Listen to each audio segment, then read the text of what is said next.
First of all, you don't know me. We're all about that high school drama girl, all about them high school queens.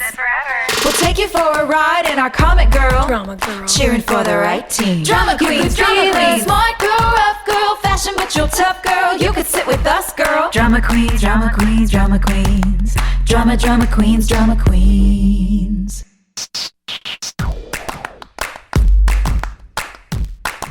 Guys, did we just become an action movie? we did. My stomach was in knots this whole episode. Wait, really? Yeah. Did you not remember? No. Oh, no. How fun. Same. I did not. Yeah, well, Rob, you.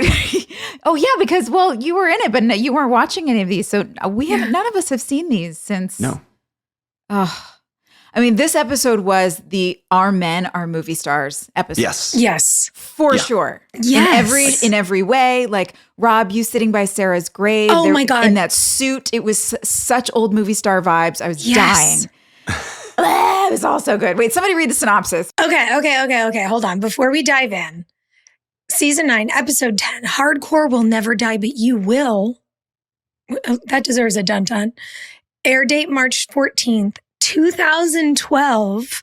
This is so crazy that these episodes were airing after we'd all left Wilmington, by the way. Whoa. Oh, yeah. Okay. Sorry. Back to the synopsis. Dan, Julian, and Chris Keller attempt to rescue Nathan. Brooke's conflict with Xavier escalates. Quinn and Clay revisit the past. This was so wild. Total bridle on a shark. But I loved it. Yes. I loved it. I loved every second, even the seconds that I hated, like all this stuff with Brooke that was so hard to watch. But I just was so proud of us and how we got through all of it. I mean, we'll hit every point, but wow. What a great episode. To your point though, about all of that, I know now one moment that shocked you near the end because you didn't remember what was happening. There was a beat that we'll get to, but you'll know, where I was like, oh my God, I would kill to be seeing this as an audience member who doesn't know that's a bait and switch. Because I thought about the feeling of like, no. And it just every single bit of the episode, to your point, was done so well. From action movie to like rom-com leading man. Rob, I had the same vibe for you at Sarah's grave. Like, and I just the whole time was like, God, this is great. Every single one of these people is great. All these directing choices are great. It was so much fun to watch this episode and be surprised by some things and then wish that I was seeing it for the first time at other moments. My brain, what's happened to me? Because I remember a moment where I audibly gasped. I was not expecting, but I can't remember what it was now. It's when you think Nathan gets shot. And then it's Dimitri. Oh, yeah, in the chair. Thinking like, oh my God, they just killed him, like as revenge. And I literally was like, God, that must have been so fun for the audience to watch and think it was Nathan. Yeah. I loved that. The whole episode was great, right? However, the logic police broke down the door for me on that one because I found myself going, we watched Dan walk in by himself. Yeah. And then we watched Dan walk in holding nothing but a gun. And I'm like, so I loved the idea, but then, and then you could tell they tried to do the Band-Aid fix of Dan going, I carried that drug dealer in all by myself. I'm like, so we just happened to catch the moments you set him down. And then that was the one part where I'm like, come on. We needed a couple extra shots to explain that. Yes. Just a few. Yes. Even if Chris Keller had been in charge of him, I would have believed that. That's all I really needed was like Chris dragging this guy around. Okay, let's rewind and go back to the start of the episode. We're gonna get to that spot. But the opening with Dan and Julian having a conversation over a body in the trunk. I didn't know that Dan, Julian, and Chris Keller was the hijinks action movie. Yes. That I desperately needed. Yes. I want it. I want much more of those three. Oh my gosh. The alchemy between the three of them, it's like comedic umami. Yeah. They work off each other so well. Yeah. And some of the dialogue was just like at one point, Chris goes, Chris Keller's too pretty to go to prison. And Julian goes, that's what I said, referring to himself, obviously. And Chris Keller in earnest goes, you said Chris Keller was pretty? Brilliant. So fun, man. All of it was so fun. And watching the volley between Dan and Julian, all of it is great. Julian's like, you said it was nothing illegal. That's a dead guy. And he's like, well, do you know he's not dead? And it's like, yeah, okay, because kidnapping's less illegal. And you watch this banter and they're having this amazing two-hander and Chris popping up as the surprise and then repeating things Julian said, like just absolute comedic gold. They built it in a way. Yeah. It's like they built a pyramid. It was so well done. And to your point, all I wanted was more of it. I was like, God, we only have a few more episodes. And obviously they're going to rescue Nathan in this one, which yay for Nathan and Haley, but I want more Dan, Julian, and Chris. They should have started that 2 episodes ago. Exactly. Yes. I needed all of that. That's kind of hard to do, by the way, what they were all doing.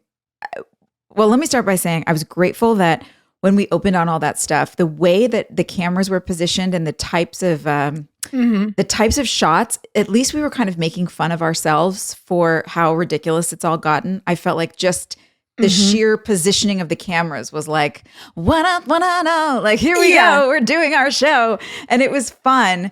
But what's so hard, I think, as an actor is to play really heightened dramatic stuff like that in comedy, like it's realistic, which makes it funny if you really just stay as dropped in as possible and be like, I would be reacting this way to such extraordinary circumstances. But to also then switch into some really dramatic, vulnerable moments that they had with each other, even in the middle of some of these comedy lines.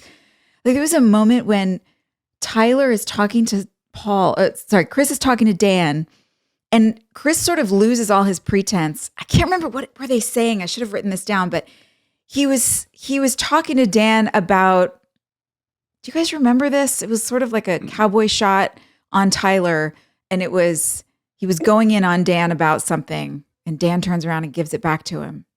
You don't know what I'm talking about? Wait, was this when they were talking about Dan goes after Chris saying, you've got a crush on Haley, you want Nathan to stay gone, and then Chris gives it back and is like, no, you do, because you're going to lose your family, your grandkids. Like, yeah, it's like very real stuff that they're talking about. This is not just like shenanigans. They're really going after each other. Yeah, that's hard to do. It felt great. Well, can we real quick? I have a question for you, Joy, because can you explain to me how the use of the camera sort of had us like poking fun at ourselves? Okay, it was bright colors. First of all, it felt like there was a lot of light in the room, and the colors were really bright, which was a contrast to a lot of the dark, seedy, like we're trying to be realistic about this kidnapping stuff. So that was what I noticed first. And then there's this almost like a fisheye lens on one of the cameras where the way that they're leaning in, it just felt like a comedy. Those are shots that you see in The Hangover. Exactly. And it's like, if you think The Usual Suspects or any kind of whodunit or mob movie where they're shooting up through the trunk of the car, usually people are leaning in close, but it's not also a fisheye.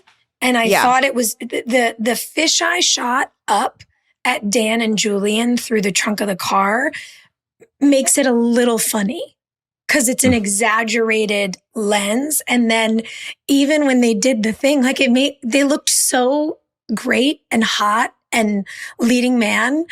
But even when they did the thing where they reached in for Dimitri like this and all the hands came in from the side, it was funny. And I was like, wow, they're really nailing the balance of the action and the comedy. It's a little like City Slickers. Yes. And Nathan's kidnapper, the Shakespeare guy, they did the same shot on him. So he's leaning in and he's doing, it was like, what was that movie with Josh Hartnett, Sevens? Lucky Number Slevin? Slevin. Yeah, Lucky Number Slevin. Like there was some vibes about that I noticed. Yeah. So hopefully that answers your question. There's like a comedy in the camera.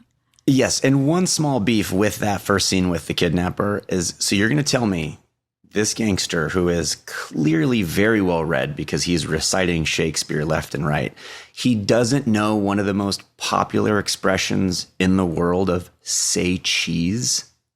He says, say the cheese. Yeah, it's like they made him Borat. You've made this guy so well read, and then he doesn't know say cheese. Say the cheese. It's a very minor gripe, but I bumped for a moment, was like, come on. That's really funny. You know what's interesting? And you're right. It's when you're really paying attention, as obviously we do because we're analyzing this show together, those things stand out. And one of the things I've been loving about this, I think because we are having so much fun with season 9, is the stuff that I'm like, God, I like that they did that. You know, some of it's patently ridiculous, but I loved how when they're having this whole experience together, Dan and Julian and Chris, I want the whole movie. I really liked that they had Julian kind of do a figurative, like shake Dan by the shoulders and be like, do you understand how real this is? Yeah. The guns and the kidnapping. And like, he's really trying to say the thing that no one ever says in an action movie, which is like, this is insane and this is not how the real world works. And in a weird way, having, the dad of 2 young kids try to stop everyone and talk some logical sense into them heightened my experience of it in a way that, I don't know, maybe I wouldn't have felt because I'm so used to seeing action movies. We all are. Yeah. There was something great about it. And then even Chris later, they call back to it when Dan and Chris are in the car and they've locked Julian out. And Chris is like, I could have kids. I've had all kinds of crazy sex, man. Like, I gotta go. And all of it was like perfectly done for who each of these men is. Yes. And in that very scene, explain this to me, because I think I tripped on the geography of where that scene was taking place.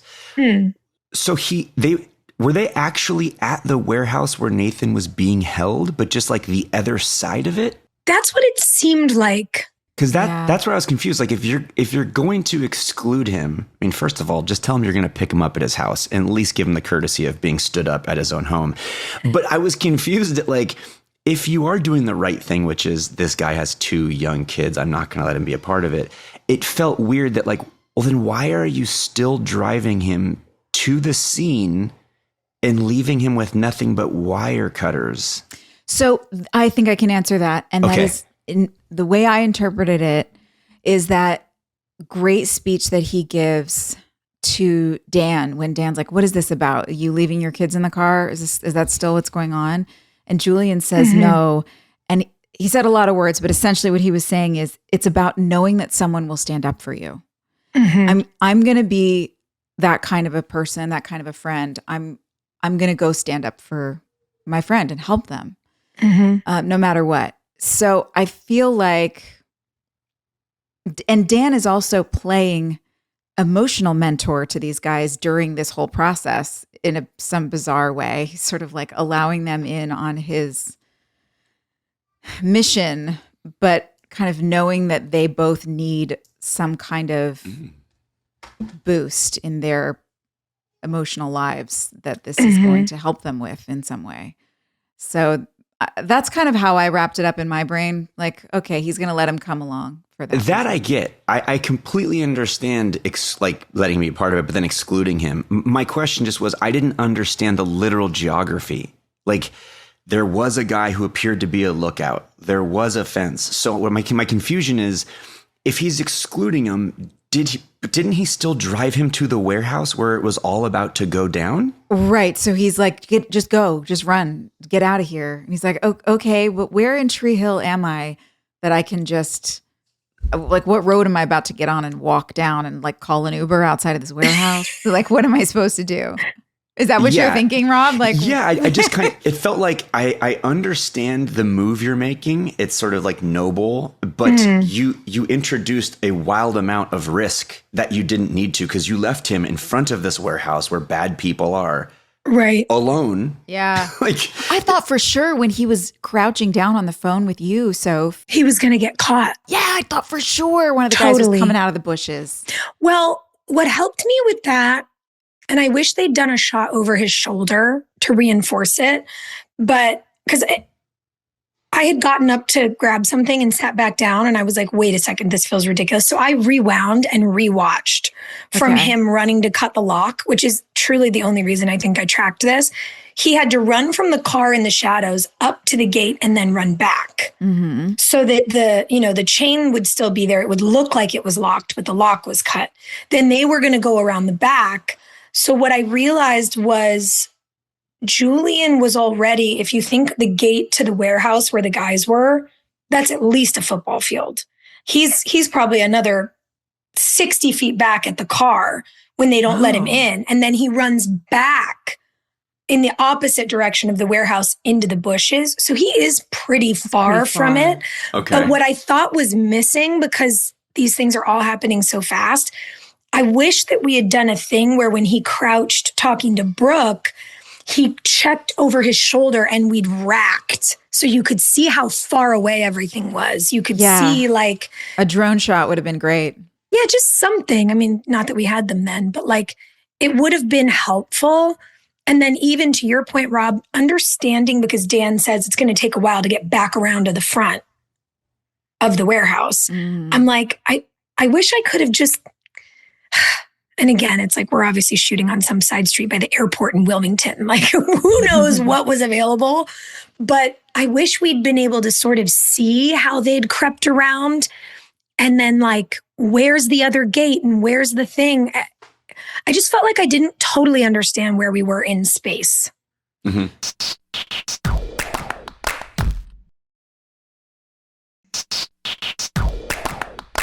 Okay, here's something else I didn't understand was the timeline, because it looked to me like they were in the sound stage with Dimitri in the trunk, or whoever that guy's name is in the trunk.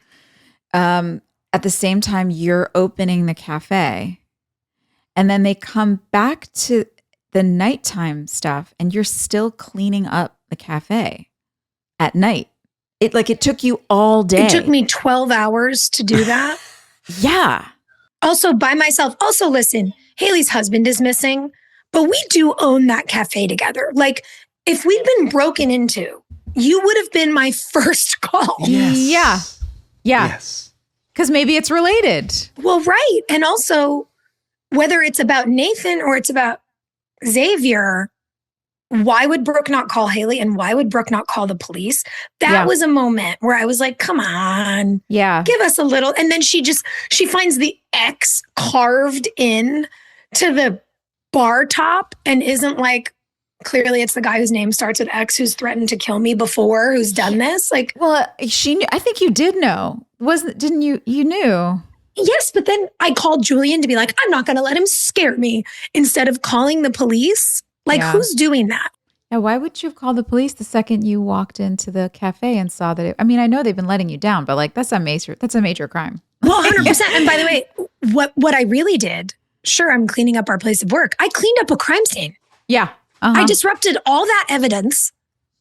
Like, that's the last thing you're supposed to do. This episode was packed with so much good stuff, but one thing it was missing was all of Brooke's survival instincts and common sense. This is actually so weird, because when I saw the way there was like a look that came over your face at the bar, and I thought, oh, this is going to be fun. She's on the offense. It was Home Alone face. It was I'm going to hatch a plan. And I thought all the stuff with the electrical circuits and all, I thought Brooke was on to something. She was setting him up. Yeah. So it really was very confusing, the turn that it took. And a quick question regarding the sequence. Are we supposed to think that, the sound of a mobile or like a children's toy? Are we supposed to think that Brooke was actually hearing that? Or was that? I thought so. I thought so too.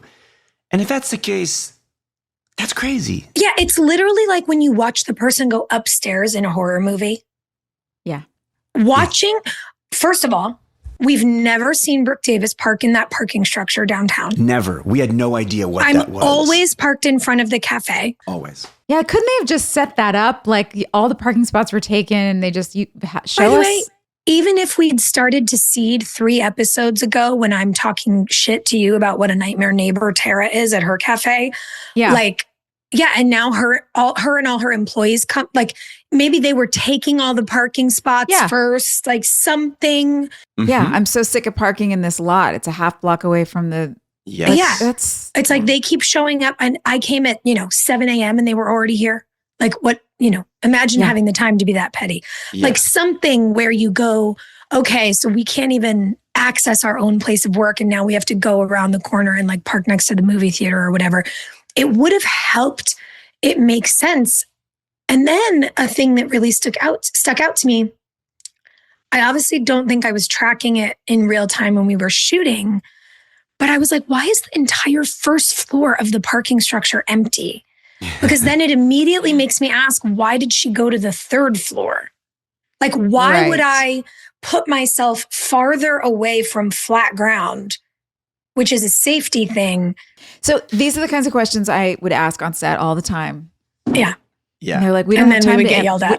we don't have time for that, Joy. I'm like, but it doesn't make sense. I just want everybody to know it doesn't make sense. Okay, let's do it. And that's a great way to get she can be a handful. It's like, no, she can just ask very obvious questions that the audience is going to bump on. Well, interestingly, when you're a woman who is intelligent and you say anything out loud, people say, she's kind of difficult. And you're like, am I, or am I just pointing out a hole in your story, sir? Mm-hmm. Okay, calm down, Sophia. You sound hysterical. Okay? Thank you, Rob. You know what? You're right. Sweetie. I should rein it in.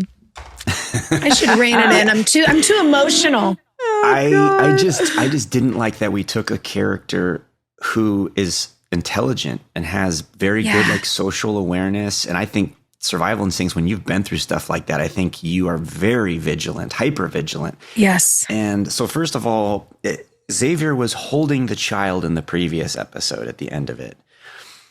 Yet the way he wants to leave a calling card is by engraving an X in the counter. Okay, you held their child the night before. To me, that's the bigger flex. I don't know why. Whatever, that doesn't matter. Yeah. The fact that like it couldn't be any more deliberate that this guy is letting you know that you are in grave danger, and he is obviously crazy because he's doing stuff that is incriminating himself left and right, right? Yes. The fact that you don't tell Julian, even if you want to be like, hey, I'm going to handle it, that's cool. But the fact you don't go, we got broken into and Xavier engraved his name in the counter. But then it's like the power goes out. Again, keep in mind what is happening in your day. It's all crazy Xavier stuff. And then you're like, I'm just going to go for a walk into a dark parking structure. It's like all of it was that whole, like at the start of a horror movie where you're like, why are you going back into the house? Exactly. And what's also weird for me, what bumps, and again, to your point, Joy, it's like we'd bring things up and they'd go, well, if we let you have this obvious solve, we don't get the payoff of the scene or whatever. I was like, guys, does no one remember that last time Xavier attacked Brooke, she bought a gun and became like a straight up marksman shooter? Yeah. And now you're going to tell me this man is working across the street from her and she's not carrying? Yeah, she's not prepared. Are we cuckoo? And not even a taser or mace? I know. Like you're going to close a business by yourself at nighttime while you are being stalked? Yeah. And you don't even bring a steak knife? Like straight up, it was so surreal to me because I remember talking to our bosses and being like, not to sound like a completely insane person, but after the 3rd time I got followed home by like an unhinged fan in Wilmington, and I'm saying unhinged because obviously we have wonderful fans, but like when you follow a stranger home, you must be an unhinged person. And I'd like to set a line between lovely people and not. Like I literally went and did the sheriff's training course and got a concealed carry permit and was like, okay, like y'all want to start following me home? I'm not going to be unprepared. Nobody ever attacked me and bashed my face in. Yeah. But I was scared enough to have a safety plan. And so when you think about the level of what happened to Brooke, like an assault like that, the kidnapping of her foster child, the murder of a kid at the local high school, And she's just like, derp, derp, derp, derp, derp. Let me take the elevator to the 3rd floor while someone's playing a cradle song in the parking lot. No. That is like the murderer dragging the machete along the cement, just to scare you. Yeah. It's like seeing Jason Voorhees in The Mask and being like, you can be my Uber driver. Like, no. And then Xavier, his speech killed me, but it was also, I thought, like very telling though of how we handled the villains this season, where I think your Brooke is, she's fighting. This is when he's pinned her in the structure and she's like, why? And he says, why? There is no why. No reason, no justice. But I thought the why there is no why, I'm like, that explains Tara.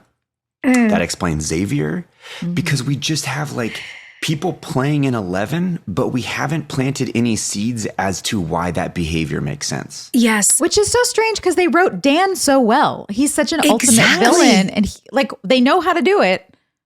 Well, but what's interesting, if you think about that, I wonder if, because obviously Dan had to have a heart. He had to have enough motivation that we would willingly ride the seesaw of we love him, we hate him, we trust him, we don't trust him.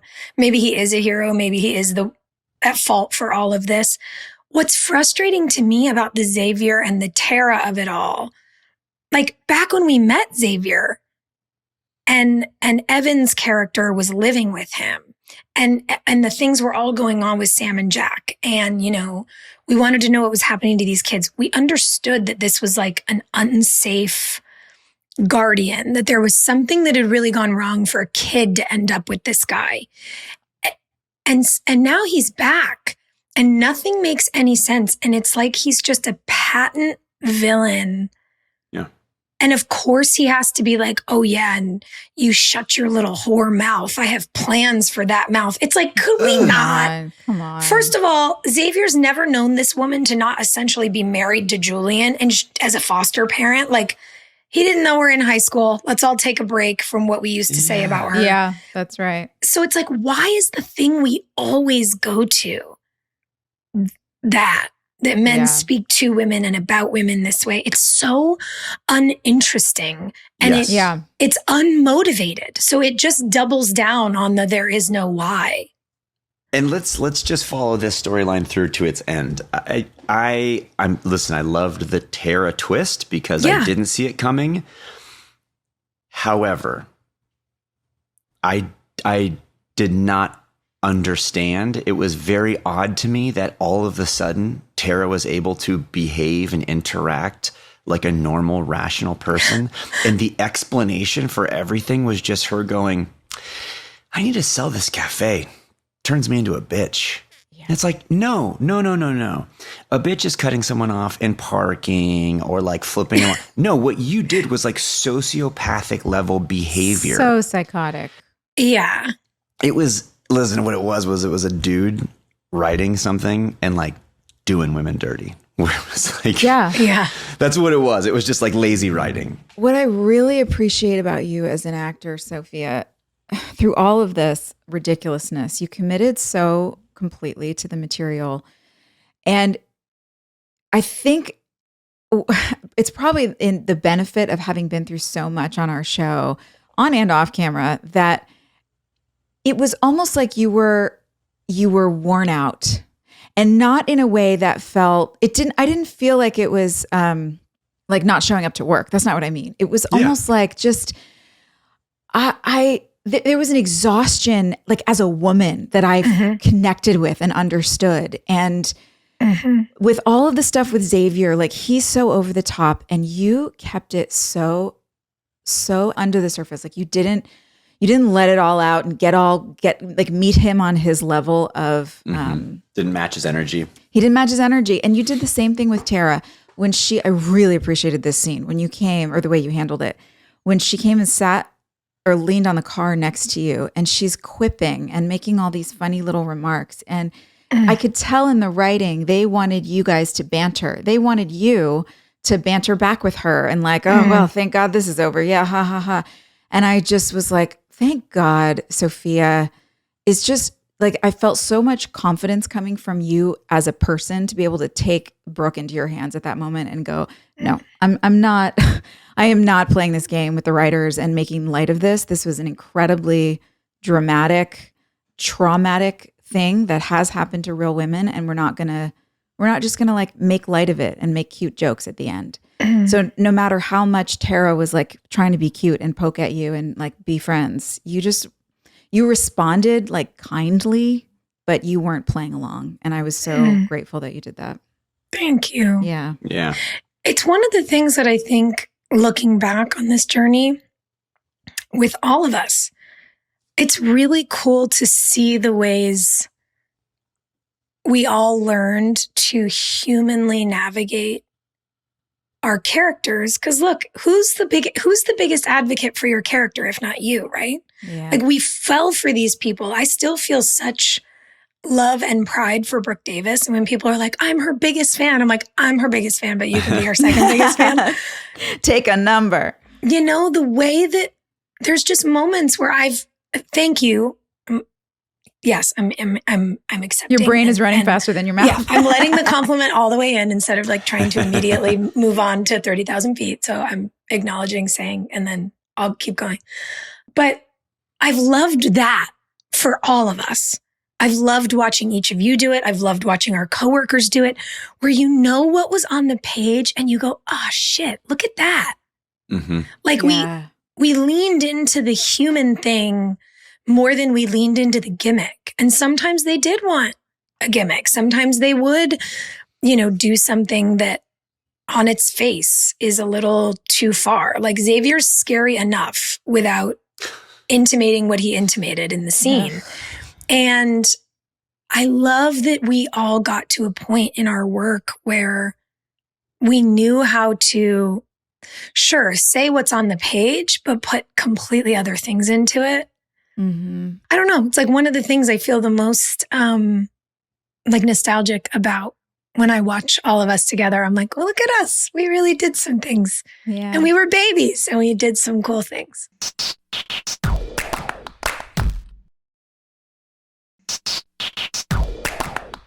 Rob, you had to do a lot of that too. You had to do a lot of taking material on the page that was like really, even just the way the words were in a sentence sometimes, and you managed to be captivating and interesting and make it feel realistic. Mm-hmm. I mean, I really don't notice the lines until later. It's like I'm watching the scene, and then you say it and I'm like there with you, and then something in the back of my brain goes, what were those words? Like, totally. Oh my God. But it's been this episode in particular felt like such a reward for you, Rob. Yes. Completely. Let's get to it. You've had to just commit to so much that's wild, and you've done it beautifully. But there was this like quiet sparkle in the eye, like crick in your smile, leading man, gorgeous, like romantic confidence in this whole episode. I was like, I want to watch this. I want to watch this Clay do everything. The way Clay spoke to Quinn, the things you reflected on, the way I saw you remember Logan say his first word, and his first word being dad. Mm-hmm. When you sat down to tell Sarah about what you've figured out, and it's the most insane list of things a human's ever had to say out loud, and it managed to be so grounded and so charming. I was like, oh my God, I love my friend so much. Oh my God, look at him. Like everything you've had to do in this whole fugue storyline, for me as a viewer and as your friend, I'm like, it's triple worth it to have gotten this episode, to just watch you be so connected to your story. Thank you. Thank you so much. You're beautiful. Did you have a lot of planning for that, Rob? Like, did they give you a heads up? Like, hey, in the next episode, you're going to come to and realize all these things. And, like, I guess what I'm asking is, there was such a clear difference in Clay, in who he was in this fugue state, and the confusion and the self-loathing and all of that, and then this relief. It was like suddenly something broke, and I just wasn't sure if you had like a lot of intentional time to plan all those little things that you were going to do, or did it come really naturally as soon as you found the script? No, I mean, first of all, thank you. That's means a lot to me. That was very sweet of you to say all that. No, because you know how it is. Like they rarely gave us heads up for stuff like that. Yeah. That was sort of their MO. Is like occasionally you'd hear something, or you would go to them to be like, "What is happening?" And they'd be like, "It's eventually going to be this." But I do remember that. I just remember thinking, because my North Star always is like, how can I keep this as honest and grounded as possible? Like smaller, not bigger. And I just remember thinking with Clay that none of this, during the fugue stuff, that is, like, none of this can be as grounded as I want it to be. Because Clay is not grounded right now. He's a man unmoored. And this was the first episode where I felt like, okay, now he gets to drop back into himself and be grounded. And the dialogue was also such a gift, given like how ridiculous even the episode prior was, some of the things I had to say. I loved that first scene in with Clay and Quinn in the car, because I love that we finally got to see, and it's happened in smaller moments, but like a dedicated moment of Clay just expressing his gratitude for Quinn. Yes. I was like, because this is so necessary. It's so deserved. She's been and sticking overdue. around 100%. And I think if we hadn't seen that, it would have actually worked to Clay's detriment, because it was like, are you not self-aware enough to see what she's put herself through to be by your side? Yeah, what she's done for you. I loved that the starting point of this journey for the two of them was Clay seeing her and appreciating her. That was a very sweet starting point. And then I thought the grave scene, my favorite part was when he said, Quinn says hi. Because it just felt like this very, like a wholesome, organic thing where it was like, there was no shame in it. He didn't feel any guilt about it, you know? And he even said like, you were right. Because remember, like last season, I think it was that Sarah was saying like, dum-dum, answer the door. She's the one, you know? And so it was just great that like, I loved the clarity with Clay where he wasn't feeling guilty or torn about it. And instead he was just like, I love you and you were right. And like, holy shit, by the way, she says hi. You know, it was almost like, let's be friends, the three of us now. This can all be cool and copacetic. And so I liked that a lot. Yeah, it felt it was such a relief. It was a dam breaking. He was finally letting Quinn in, letting Quinn be a part of this whole part of his inner world. Like, no wonder he'd been trying to kind of keep her at arm's length, because there's something unfinished in his mind. Did either of you think, because I didn't remember any of this, that he was driving to pick up Logan? I thought Logan might be in the back seat, but because when he was dressed up nice and he had flowers, and then he was obviously nervous. I thought, oh, he's showing up to Sarah's parents' house to like talk to Logan. Yeah. I was watching you too. I wasn't looking for that. Did you think it, Soph? At one point I was like, where are they going? But then I was so interested in the scene that it didn't matter. And interestingly enough, then when you guys were pulling up to the cemetery, I was like, are they lost? Like, is some hilarious thing about to happen that I don't remember? And then when she said, I'll be right here, I was like, oh my God, of course. Of course. I was so enamored by you two and where Clay had gotten to. And interestingly enough, watching the dynamic of Clay and Quinn and watching the choices that Chantel made, I was like, oh, it's not in her dialogue at all in this episode to say, I knew you were worth the wait. But that's what she's giving me. Yeah. And the energy was just so lovely. I was having such a good time watching you two that I wasn't really concerned with like what you were doing. Yeah. But one thing that really got me, when you first walked up to the headstone, was you sat down and you said, hi, Angel. And I was like, ugh, because to have loved and lost someone is so profound at a young age, and to have to then figure out how to make space for someone else in the land of the living when your person has died is it's so complex.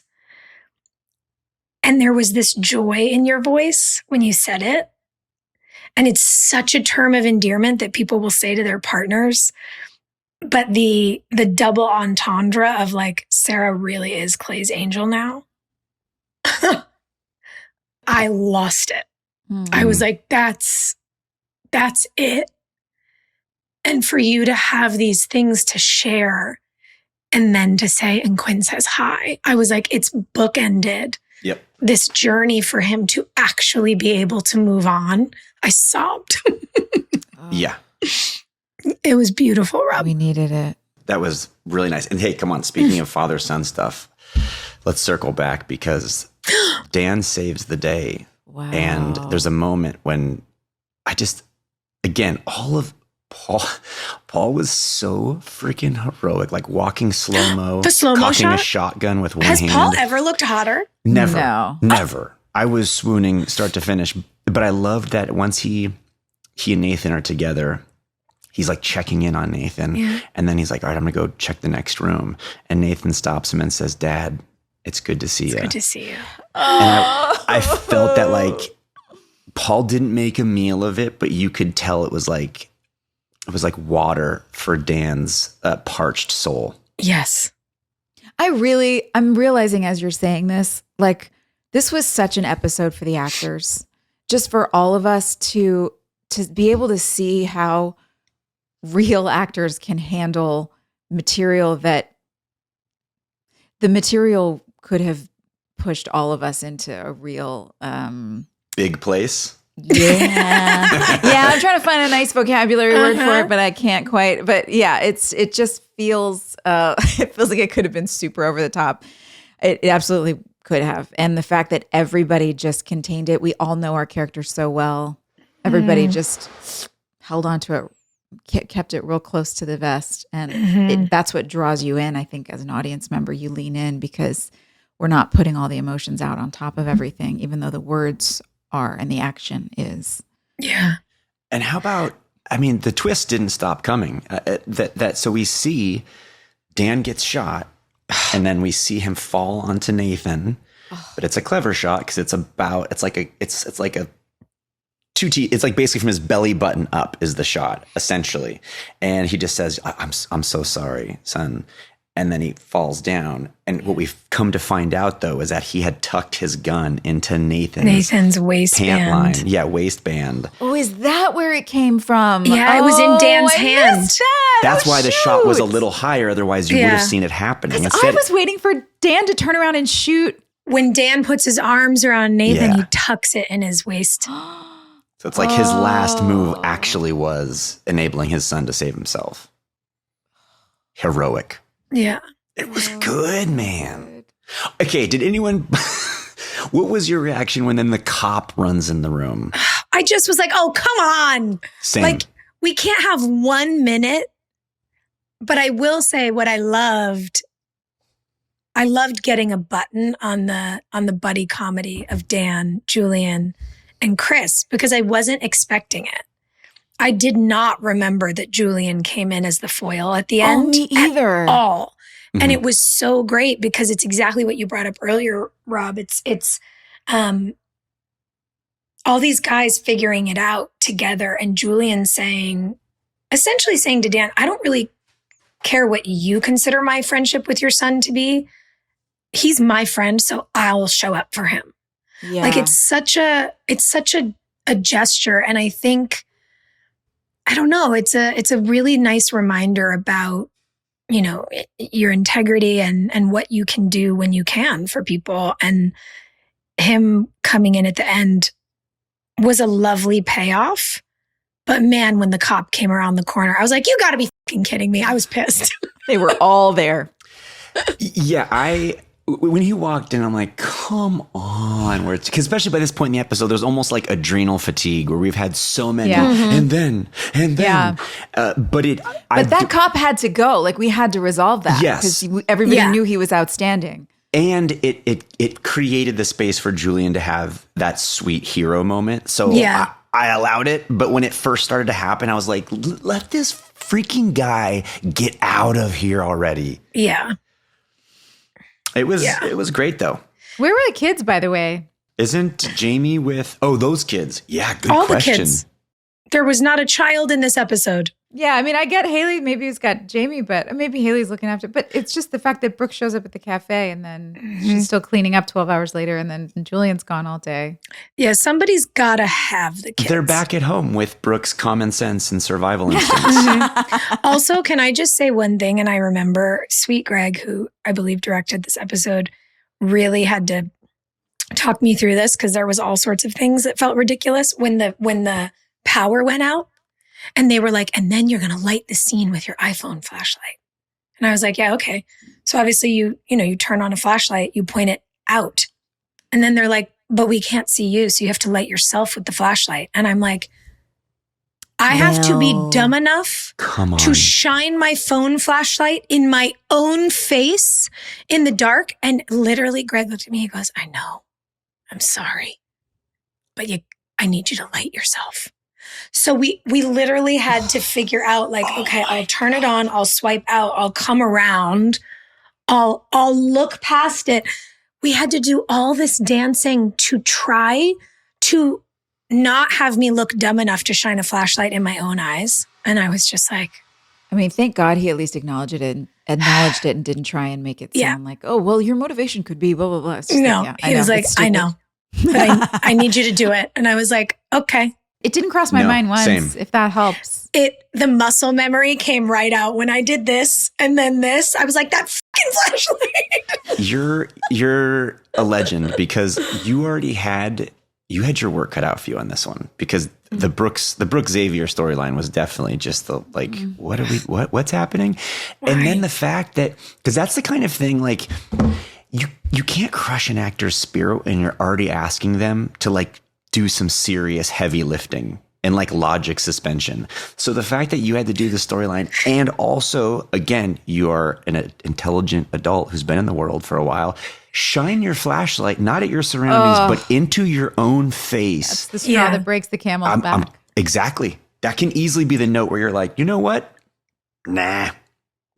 I'll be in my trailer. I quit. You guys figure it out. I have a tummy ache. I'll be in my trailer. Yep. Yeah. I was like, okay, so I have to be a moron and my own DP today. Got it. But you know what? We did it. And here we are.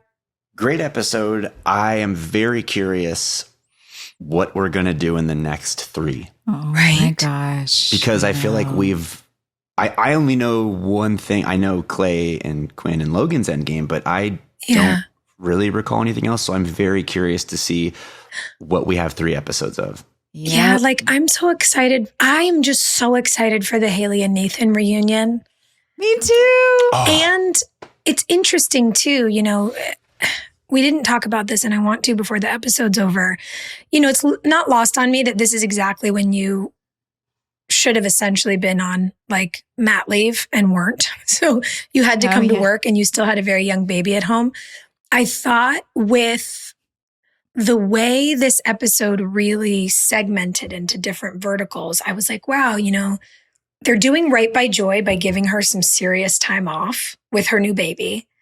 And the way they used you in the house, moving around, kind of trapped with your own memories and anxiety, even the fact that they put you on the treadmill for that one scene, so short, nothing said, but it communicated so much about this woman feels trapped inside in her mind, in her life. And I don't know, I loved the way that they did things because I thought they were A, great storytelling with, limited time, and B, that on a show where we very rarely were considered as people by the people in charge, I was like, good for them. Yeah. Good for them for like not just making her do a bunch of frivolous stuff, especially after like the morgue episode and everything.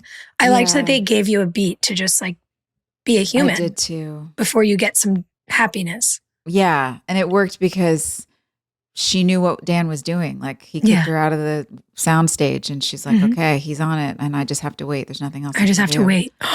Yes. It's nice that we were able to probably shoot you out in a day because you were just at your own location. And I also just want to remind everyone that You had to tart yourself up to the nines last episode, and you had to run on a treadmill in this episode. So while the show was playing ball with you to an extent, they weren't making it like overly easy. Oh, definitely not. On you. Yeah.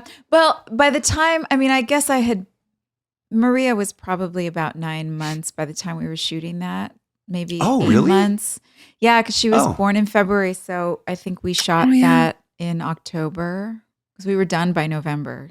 Yeah. So we probably shot this like early October. So I was pretty well healed and I was out for runs and trying to drop the baby weight and all that. So I think physically I was doing okay. But yes, like still just to be able to have time with her because she was born, we had a hiatus and then I came back.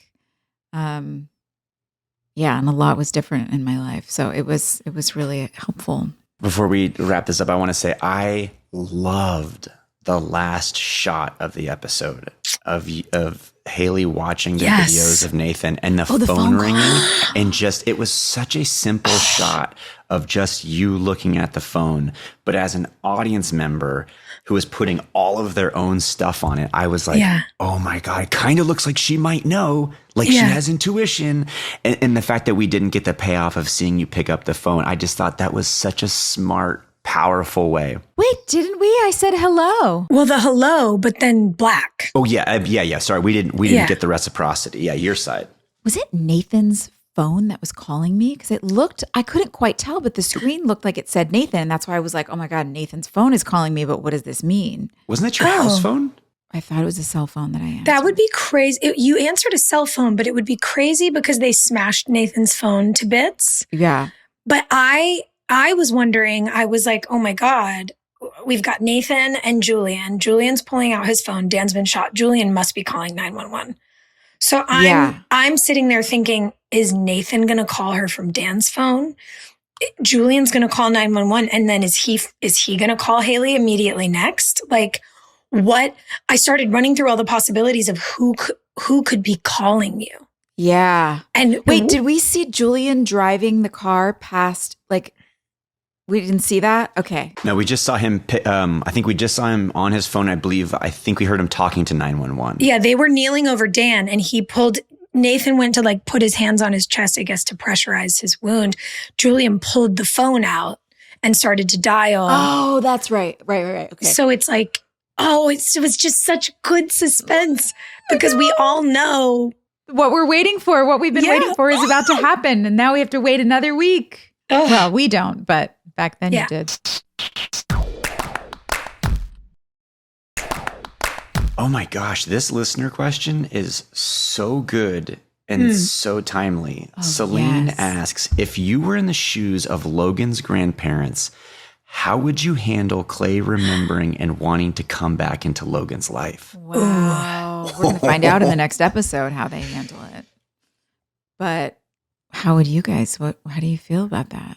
I mean, you got to let it happen, but you also got to be a little guarded, right? Yeah. Yeah, I mean, that's his dad. And there's something interesting, right? I think there's a double-edged sword with mental health because we understand how serious it is. And we also have historically been so dismissive and judgmental of people's mental health. So I immediately go to how evolved are they? How much therapy have they done? How much do they know that there's no way your brain could have returned to this place with this person until it was ready to? And I would imagine, he's 6 years old. If he's been living with his grandparents for 5 years, of course they know he has parents, but they've been his primary caregiver. They are the ones who give him, his baths and put him to bed. And the loss of the regularity with a child is so hard in a family. Yeah. And so it must, my God, I would imagine it would be so complicated for them. Yeah, I guess it depends on whether or not they told him. Did they, are they, what do you say? First of all, clearly they never showed him a photo of his own father. Obviously. Which is like what? wild. So only ever pictures of his mom who he knew died, but they don't show. So that's a huge hole in the story in the first place. And if they are the kind of people who did not show him the photo of his father, then I don't imagine they would be too keen to suddenly like just let him come back in. Would they also be the type to hide from him that his father even existed anymore? Like they could have made up a lie that's like he died with your mom, but are they going to say he's out? Like there's a lot of holes. Can I tell you one thing though that works in the favor of them letting the transition happen? I think a big factor is Quinn, because you could be afraid that like, what if his brain just does it again? Yeah. Right. If it was just Clay by himself, that's a very valid fear. Totally. But once you meet Clay or once you meet Quinn, I think seeing that there's a second grounded adult who lives in the house would sort of anchor the whole situation. That's a great point. Yeah. I would also imagine trying to put myself in those shoes as Celine is asking. Yeah. Yeah. I think it would almost be like what parents do with grandparents, which is as the kids get bigger, your grandparents aren't just, watching you on a Friday night. You can go spend the night. You can spend the weekend at, your Mimmy's house. You can, whatever it is. And so I almost wonder if it's a version of that in reverse. Like, Logan can start doing overnights with Clay and Quinn, and then he can do weekends. And then maybe you go a week on, a week off and see how he does. Yeah. Everybody's going to have to go to therapy. There's going to have to be marriage and family counseling here. And if it's working for Logan, if Logan is flourishing, if this little boy loves having his dad in his life and wants to live with his dad, then that probably would be the shift. But I would imagine it would take like 6 months to a year of creating new routines back and forth between Clay and Quinn's home and the home he's lived in his entire life of memory. Yeah, it's not going to happen on our show's timeline. It's not going to happen on our show's timeline, which is kind of a bummer. Pretty sure we expedite the heck out of it. Yeah. Yeah. I definitely would have been like I would have shown him photos of his dad. I would have talked to him about, yes, here's what happened. Your mom died and your dad had like a mental break, and we are just, we're waiting for him to come around, and we're praying for him, and we're like hoping that when he's ready, it's time, and we'll, but here's all the things about him. And he it's not about you. It's not that he doesn't love you and all those things he's that sick. you would, he's sick. And maybe he'll get better. Yeah. Yeah. Good question, Celine. That's a complex one. I like it though. And we should spin a wheel, and we have an honorable mention. Oh my gosh. too. Yeah, of course. Okay, let's spin a wheel first. Okay. Oh. Oh boy. Sophia and I are going to arm wrestle for this one. Yeah, it's us. Most likely to pick up a new hobby every week. Rob, do you have this inclination too? 100%. I Yeah. hyperfixate. ADHD. I learn everything about it. ADHD, baby. Yes. Yeah. I will obsess. I will do my best to master it. And then I am bored. Oh, Yeah. I will obsess. I will do the research. I will get the things. Yeah. And then there's just a graveyard of things for hobbies. And I probably actually start/master like 1 in 10 that I supply myself for. Yep. It's so good. You got so many hobby things. We could just host workshops and have somebody. We've got all the supplies. Honestly, that would be so fun. Because the minute you have a body double, you can do it. That's right. So if we did like crafternoons Yes. on Saturdays in the hypothetical world where we all live in the same city, that would be so cool. It feels like a convention op. Crafternoon. Great. I'm in. Craft with Sophia and Joy. I'm sure my everyone God. would want to do it. My camp counselor heart. Do we have an honorable mention? Paul. Yeah. Yeah, for sure. He everyone did great this episode, but he put it on his back and was just a star.